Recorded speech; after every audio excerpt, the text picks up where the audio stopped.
kerajaanmu.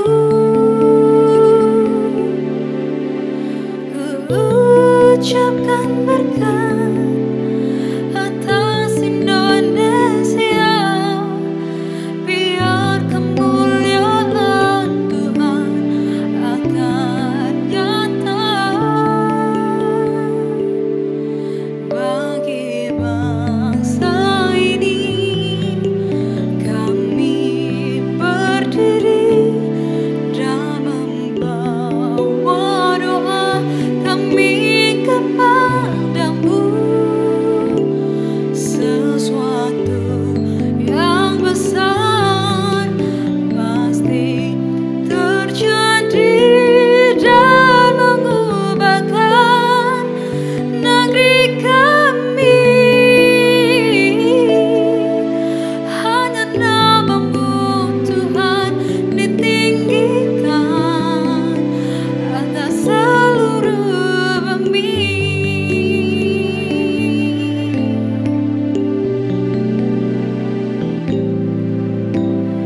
Kami rindu melihat Indonesia pulih dari sebuah problema, hidup dalam jalan kebenaran-Mu, pancarkan terang kemuliaan-Mu. Ku ucapkan berkat atas Indonesia, biar kemuliaan Tuhan akan nyata bagi bangsa ini.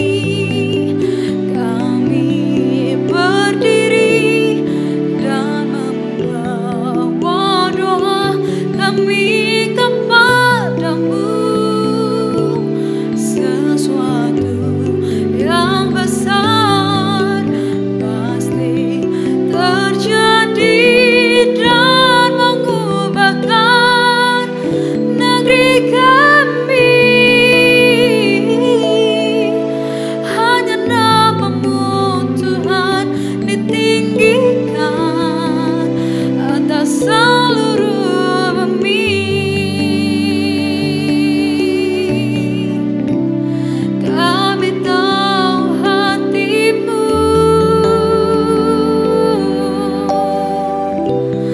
ada di bangsa ini.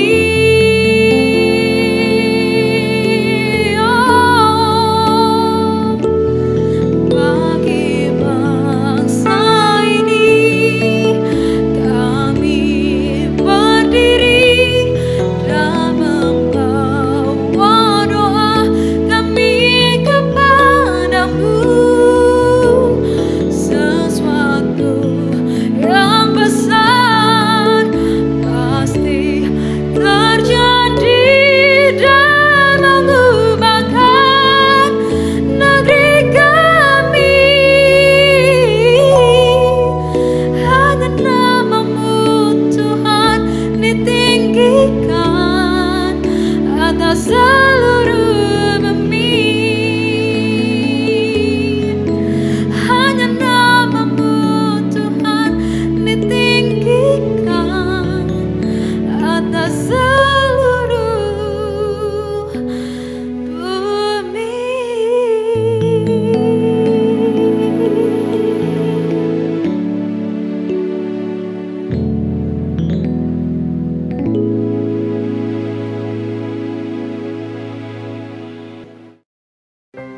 Shalom, selamat malam teman-teman. Kita bersyukur kita punya Allah yang begitu baik, kita punya Allah yang begitu setia. Sama-sama kita mau datang kepada Tuhan, kita mau beribadah, kita mau mendengarkan Tuhan mau berbicara kepada setiap kita. Yuk kita sama-sama berdoa.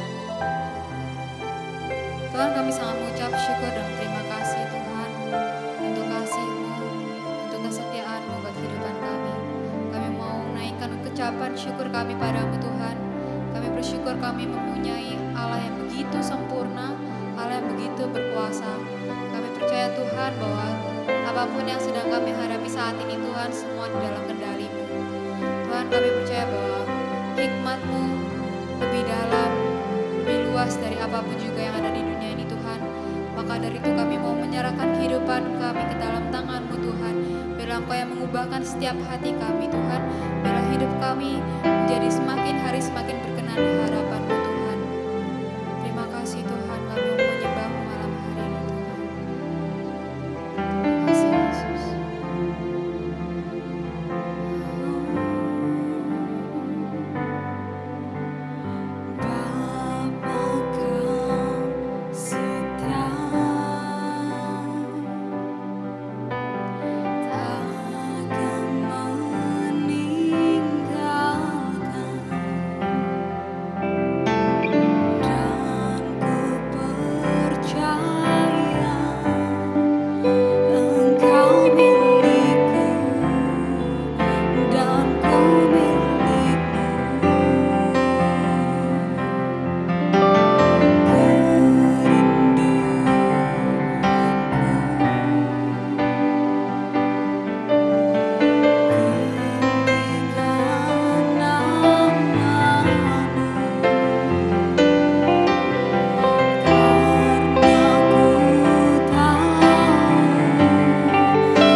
untuk setiap hati kami Tuhan, untuk dapat mengerti betapa besar kasih-Mu bagi setiap kami. Your love is powerful,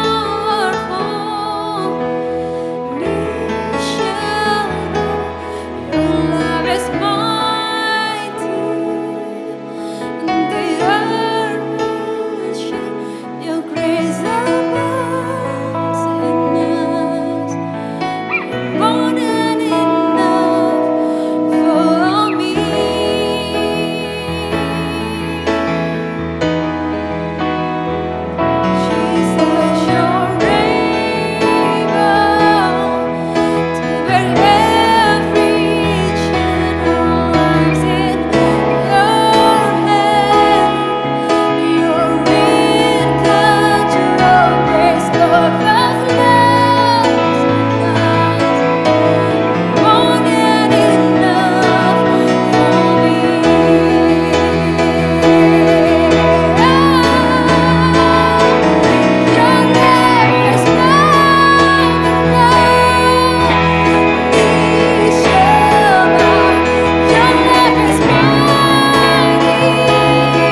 you tonight? Shout out to you dari tempat ini dan glad to see you again teman-teman semuanya. Dan kita mengucapkan welcome home everyone. Dimanapun teman-teman berada, di rumah, di kamar, atau dimanapun teman-teman berada, kita gak pernah jauh dari kasih Tuhan dalam kehidupan kita. And we miss you so bad.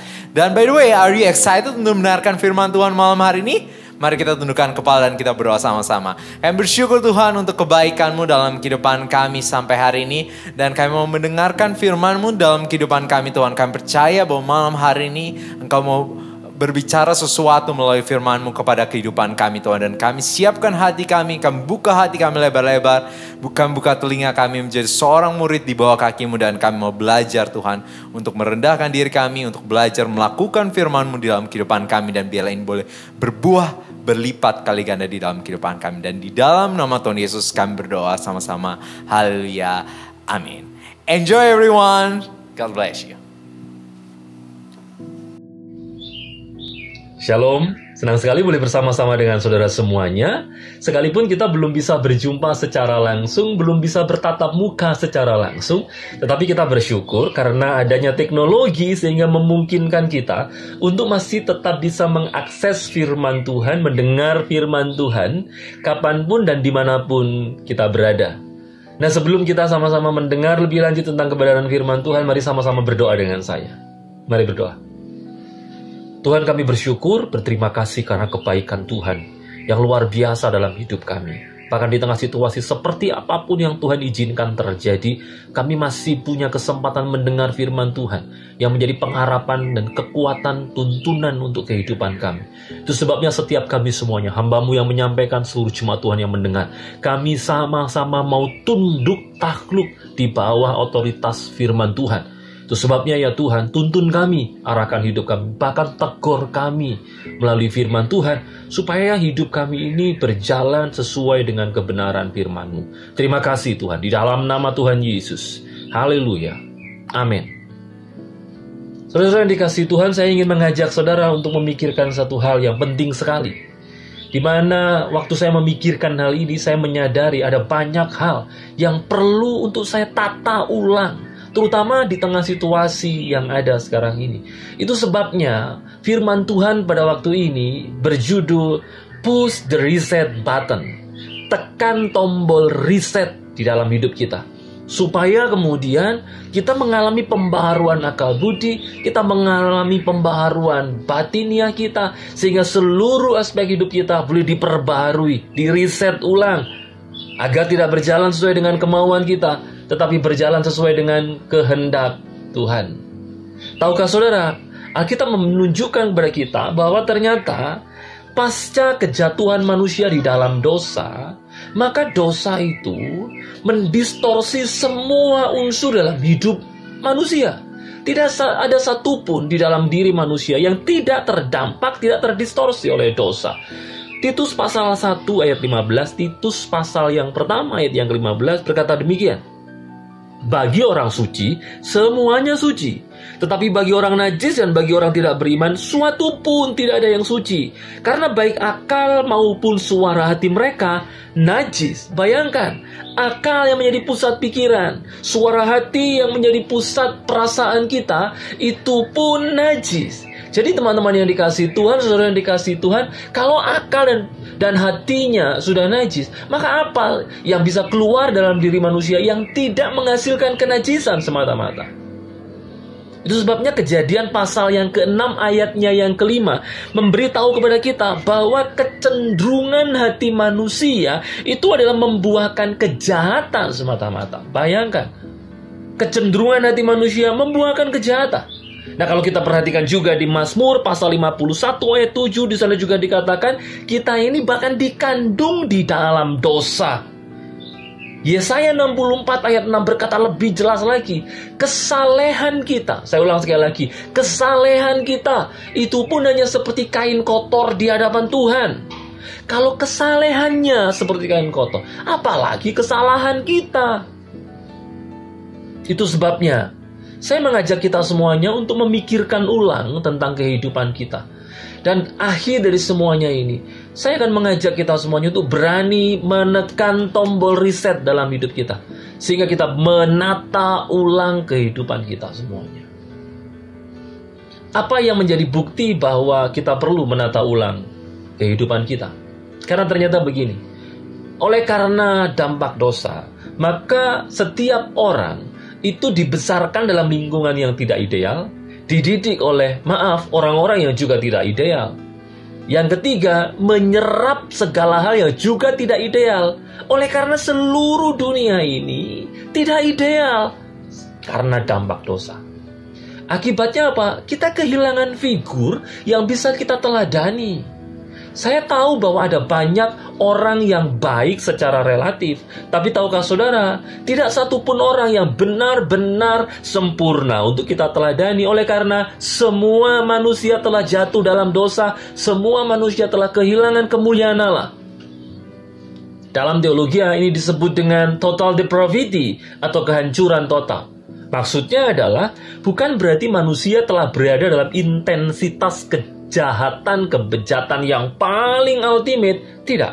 Tapi maksudnya adalah bahwa tidak ada satu kebaikan yang secara fundamental bisa menyenangkan Allah. Saudara yang dikasihi Tuhan, tapi kita bersyukur. Kita diberi teladan melalui pribadi Yesus Kristus Tuhan yang sempurna itu. Itu sebabnya Alkitab mendorong kepada kita semuanya supaya kita menjadi serupa dengan Kristus. Untuk itu, yang pertama, kita akan mencoba untuk belajar berteladan dari bagaimana prioritas Tuhan ketika dia ada di dunia, bagaimana orientasi Tuhan Yesus di dalam hidupnya, bagaimana juga respon-responnya menghadapi situasi yang ada. Supaya kita bisa bercermin dari Yesus, dan juga di saat yang sama kita melihat ke dalam diri kita dan mau untuk mengambil keputusan, memperbaiki semuanya, menata semua, push the reset button dalam hidup kita. Yang pertama, kita akan mencoba untuk berteladan belajar dari prioritas Tuhan. Tahukah saudara, bahwa sepanjang saya mempelajari Alkitab, mempelajari firman Tuhan, saya tahu satu hal, bahwa prioritas dalam hidup Tuhan Yesus tidak lain tidak bukan, hanya ini. Dia mau dengan taat untuk selalu melakukan kehendak Bapanya. Saya ulang sekali lagi. Prioritas utamanya adalah dia dengan taat melakukan kehendak Bapanya. Saudara yang dikasihi Tuhan, ketaatan ini menjadi isu yang penting hari-hari ini. Kalau kita mau jujur, lihat saja. Ketika pemerintah mendorong kita untuk stay at home, tapi ternyata berita yang kita dengar masih banyak orang-orang muda, banyak orang-orang yang masih nongkrong di warkop, seolah-olah mereka tidak peduli dengan situasi yang ada. Alih-alih mereka melakukan physical distancing, mereka justru berlaku tidak berempati, tidak simpati, bukan hanya dengan korban, tapi juga dengan para medis yang harus berkutat dengan COVID-19 ini di garis depan. Itu sebabnya yang pertama, mari berteladan dari prioritas hidupnya Tuhan, yaitu taat kepada perintah Bapa, taat melakukan kehendak Bapa. Kalau kita baca di dalam Filipi pasal yang kedua, maka kan kita akan sama-sama mengetahui bahwa ketaatan dari Tuhan Yesus ini bahkan ketaatan yang puncak, oleh karena dia bukan hanya sekedar mau taat sesekali, tapi dia terus-menerus taat, bahkan taat sampai mati. Filipi pasalnya yang kedua, ayatnya yang ke-8. Filipi pasal 2 ayat yang ke-8, demikian bunyi firman Tuhan. Dan dalam keadaan sebagai manusia, ia telah merendahkan dirinya dan taat sampai mati, bahkan sampai mati di kayu salib. Wow. Saudara-saudara yang dikasihi Tuhan, mari belajar dari apa yang menjadi prioritas utama dalam hidup Tuhan, yaitu apa? Melakukan kehendak Bapa. Saudara-saudara, bagaimana dengan hidup kita? Apa yang menjadi prioritas hidup kita? Apakah kita hanya memprioritaskan hal-hal yang menarik untuk kita saja, tapi bukan apa yang menarik bagi Bapa? Sekalipun di dalam ketaatannya, Tuhan harus mati. Tapi tahukah saudara, uniknya begini. Seandainya pun, jikalaupun kita harus hancur, mengalami kehancuran demi ketaatan kita kepada Tuhan di dunia ini, maka dengar baik, melalui ketaatan Tuhan Yesus, maka kita pula juga akan menerima kemuliaan di surga. Itu sebabnya, sekalipun ketaatan mungkin mendatangkan resiko, jangan pernah mundur. Jadikan itu sebagai prioritas utama kita hidup di dunia ini. Apa? Mentaati kehendak Tuhan. Yang kedua, kita akan belajar dari orientasi hidup Tuhan Yesus. Tahukah saudara, sepanjang saya melihat dalam Alkitab, saya tahu satu hal, bahwa yang menjadi orientasi kehidupan Tuhan tidak lain tidak bukan adalah semua hal yang bersifat rohani, semua hal yang bersifat sorgawi. Itu terus-menerus yang ada. Orientasinya bukan kepada hal-hal yang bersifat duniawi, bukan kepada hal-hal yang bersifat material. Dia melihat bahwa hal-hal yang bersifat material adalah media untuk kemudian mendapatkan atau kemudian mengarahkan kepada hal-hal yang bersifat spiritual atau rohani. Dengan kata lain begini, orientasi Tuhan tidak lain tidak bukan adalah kehidupan kerohanian. Nah, Bapak Ibu yang dikasih Tuhan, saudara yang dikasih Tuhan, kalau saudara lihat di dalam Yohanes pasal 6, saudara akan ketahui bahwa di sana Tuhan itu hendak dijadikan sebagai raja. Tapi alih-alih dia mau menerima ajakan itu, mau menerima proposal untuk menjadikan dia sebagai raja, dia justru menolaknya. Apa yang dilakukannya? Dia menyingkir seorang diri ke atas bukit. Tentu saja dia menghindari hal itu. Kenapa? Karena orientasinya bukan untuk hal-hal yang ada di dunia. Bukan menjadi raja kecil di dunia yang sementara dan fana ini. Tidak.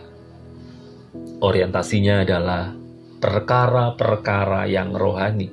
Perkara-perkara yang sorgawi. Bagaimana dengan kita? Tahukah saudara, bahwa kalau kita menyadari, kita harus jujur, orientasi hidup kita ini ternyata adalah semua perkara yang bersifat jasmani, semua perkara yang bersifat duniawi. Sebab dari kecil kita dididik untuk kita mencapai pencapaian-pencapaian duniawi.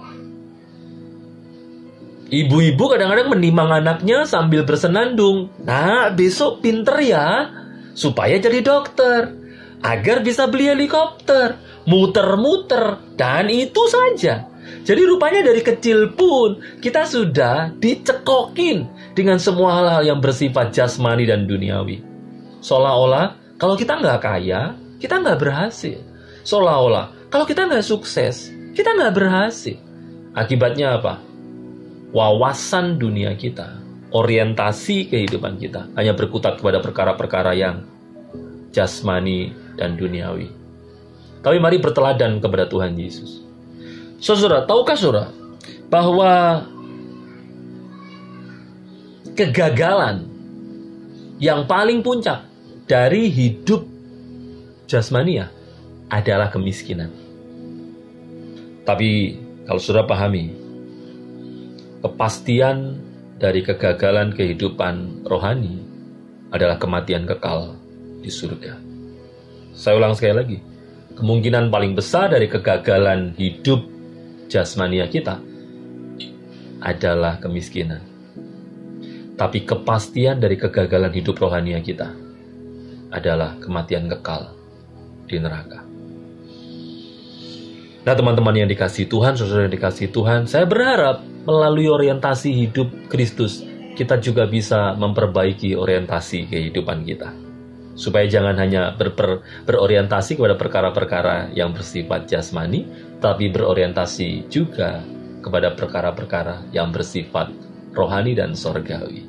Nah, kita akan melanjutkan tentang teladan kita kepada Kristus, yaitu tentang bagaimana responnya di tengah situasi-situasi yang dihadapinya ketika ia ada di dunia.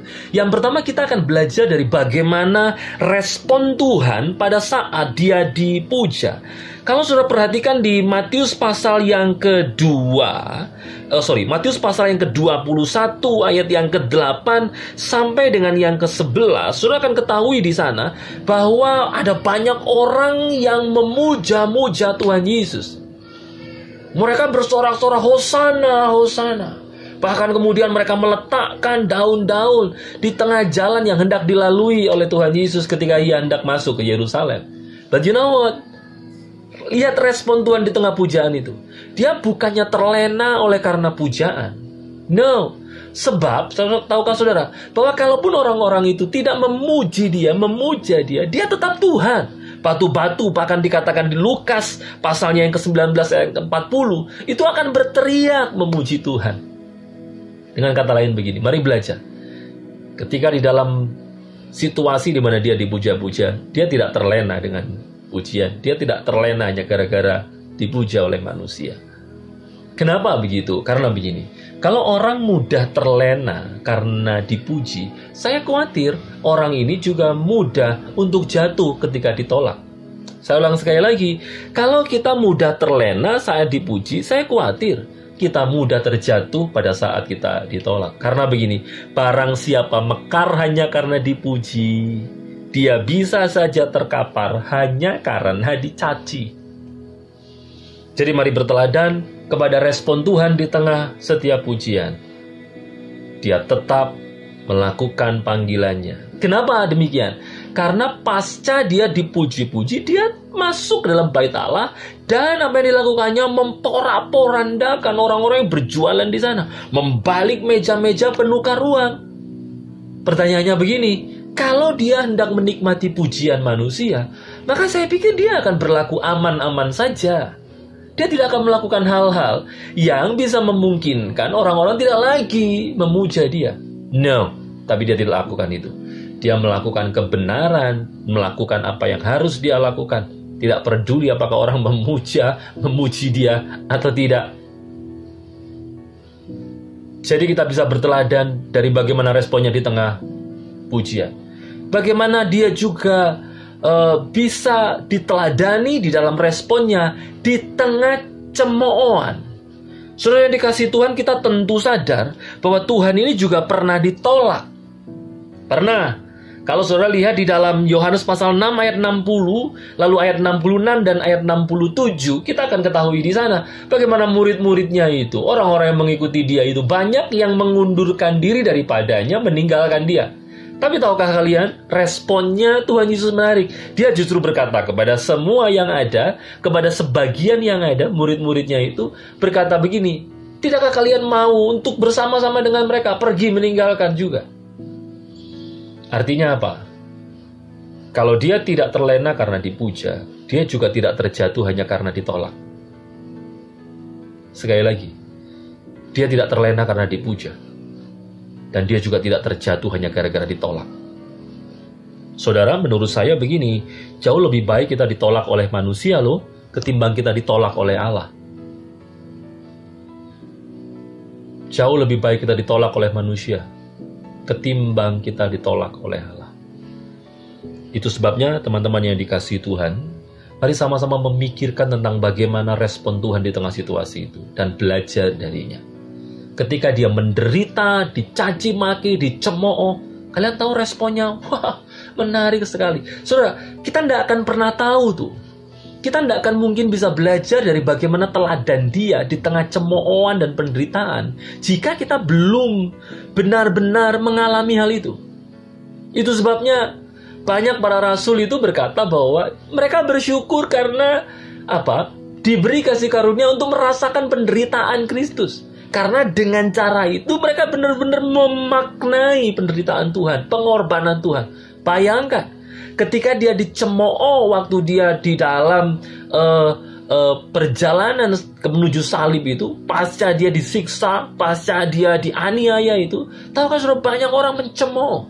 Dan waktu dia dicemooh, dia bisa saja membalas cemoohan itu dengan menelanjangi orang-orang yang mencemoohnya, menggunakan dosa yang mereka lakukan, dan itu terang benderang di mata Tuhan Yesus.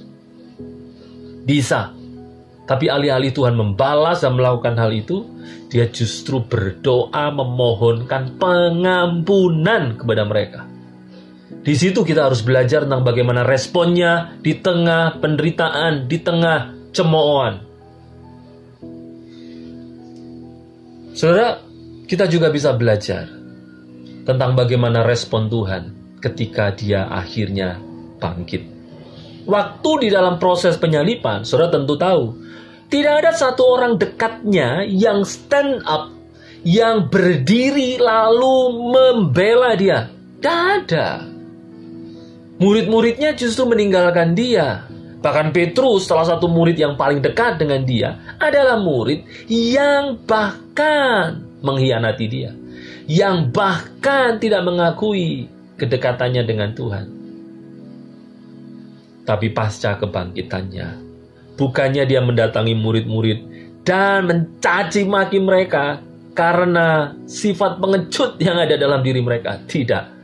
Tuhan justru mendatangi mereka, menguatkan mereka dan memberkati mereka. Lihat bagaimana kita bisa berteladan dari semua respon Tuhan. Saat dia dicobai, responnya apa? Dia tetap teguh melekat kepada firman. Demikian juga harusnya kita. Mari belajar dari semua apa yang diteladankan Tuhan ini. Prioritasnya adalah melakukan kehendak Bapa. Orientasinya adalah perkara-perkara yang rohani dan bukan perkara-perkara duniawi yang sementara itu. Kita bisa berteladan dari bagaimana dia meresponi ketika dia dipuja, ketika dia ditolak, ketika dia dalam penderitaan dicemooh, ketika dia bangkit, ketika dia di dalam pencobaan. Semuanya itu harusnya menjadi bagian kita untuk kita renungkan tentang seperti apa kita respon kehidupan kita. Teman-teman yang dikasihi Tuhan, saudara yang dikasihi Tuhan, saya berdoa supaya kita diberi cukup keberanian untuk melihat secara jujur ke dalam diri kita tentang betapa banyaknya hal yang perlu kita riset. Pikiran kita ketika kita melihat situasi yang ada, sikap hati kita, ketidakdewasaan jiwa kita. Saya berdoa supaya melalui firman ini, kita punya keberanian yang mendorong kita untuk benar-benar duduk bersimpu di hadapan Tuhan, bertobat di hadapan Tuhan, meminta Dia untuk mengambil alih sepenuhnya kehidupan kita, dan bahkan memohon supaya kita dituntunnya berjalan dalam kehendak-Nya.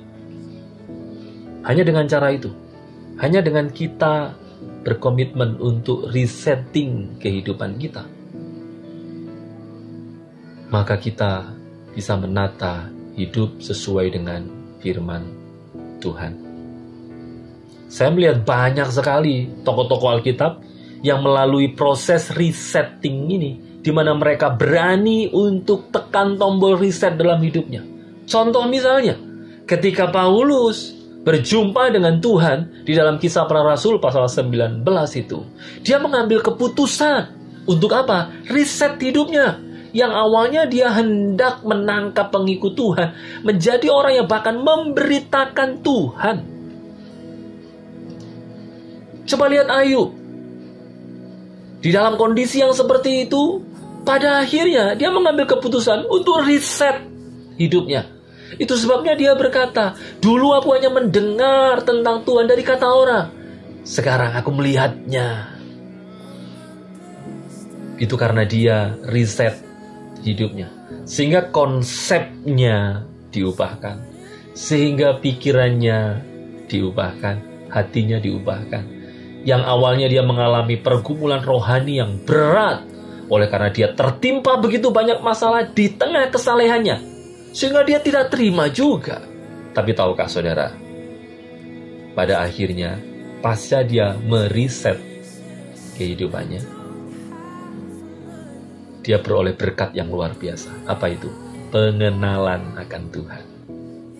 Bukan tentang hartanya yang dipulihkan, bukan tentang anak-anaknya yang dipulihkan, keluarganya yang dipulihkan, tapi lebih daripada itu adalah pengenalannya akan Tuhan.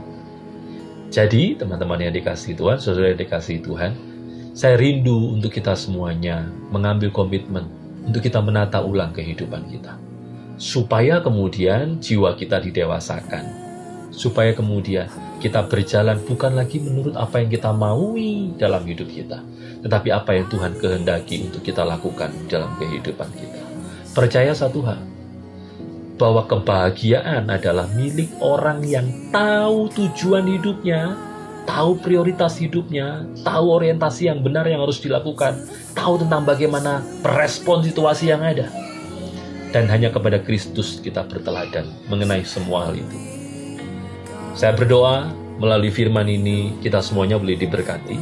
Dan saya berdoa supaya kita semuanya memberanikan diri untuk mengambil komitmen untuk menata ulang kehidupan kita. Siapapun kita. Baik saudara yang menjadi hamba Tuhan, baik saudara yang menjadi pengusaha, mahasiswa, anak, suami, istri, mertua, orang tua, semuanya. Mari duduk merenungkan tentang kehidupan kita. Dan apabila perlu, mari menata ulang. Jangan takut untuk tekan tombol reset dalam hidupmu. Dan mengizinkan Tuhan menata kehidupan kita. Saya berdoa ini memberkati kita semuanya. Amin. Mari sama-sama kita berdoa. Tuhan Yesus, terima kasih karena firman ini. Apa yang telah kami dengar ini kiranya menyadarkan kepada kami tentang betapa banyaknya kami melakukan kesalahan dalam hidup kami. Oleh karena prioritas kami tidak tepat, orientasi hidup kami juga melenceng. Kami juga seringkali merespon hidup ini dengan cara yang salah. Kami bersyukur karena kami boleh menerima teladan dari Tuhan Yesus. Dan kami mau meneladani Tuhan Yesus. Kami mau menjadi serupa dengan Tuhan Yesus. Untuk itu, beri kami keberanian Tuhan, untuk kami menata ulang kehidupan kami. Dan memohon supaya Tuhan melakukannya dalam hidup kami. Terima kasih Tuhan Yesus, terima kasih. Memberkati seluruh jemaat Tuhan yang mendengar, hamba-Mu juga yang menyampaikan, kiranya terus-menerus kami semuanya dipelihara dalam kesehatan kami, dalam segala apapun yang menjadi panggilan kami boleh terus melakukannya sesuai dengan tuntunan firman Tuhan. Di dalam nama Tuhan Yesus, kiranya berkat-berkat Tuhan menaungi kami semuanya. Haleluya, amin. Tuhan memberkati kita semuanya. Thank you everyone for joining the online service and we are so glad kita semuanya diberkati malam hari ini, amin. Dan teman-teman semuanya tidak hanya berhenti di sini, tapi kita mau encourage teman-teman semuanya untuk bisa join the small group. Dan di dalam small group itu kita bisa sharing dan kita bisa saling menumbuhkan satu dengan yang lainnya. So check out the link dan teman-teman semuanya kita harapkan bisa bergabung dalam small group dan di sana kita bisa sharing dan saling menumbuhkan satu dengan yang lainnya. And anyway, thank you so much for joining online service and we looking forward to see you very soon. God bless you and see you next week. God bless you all.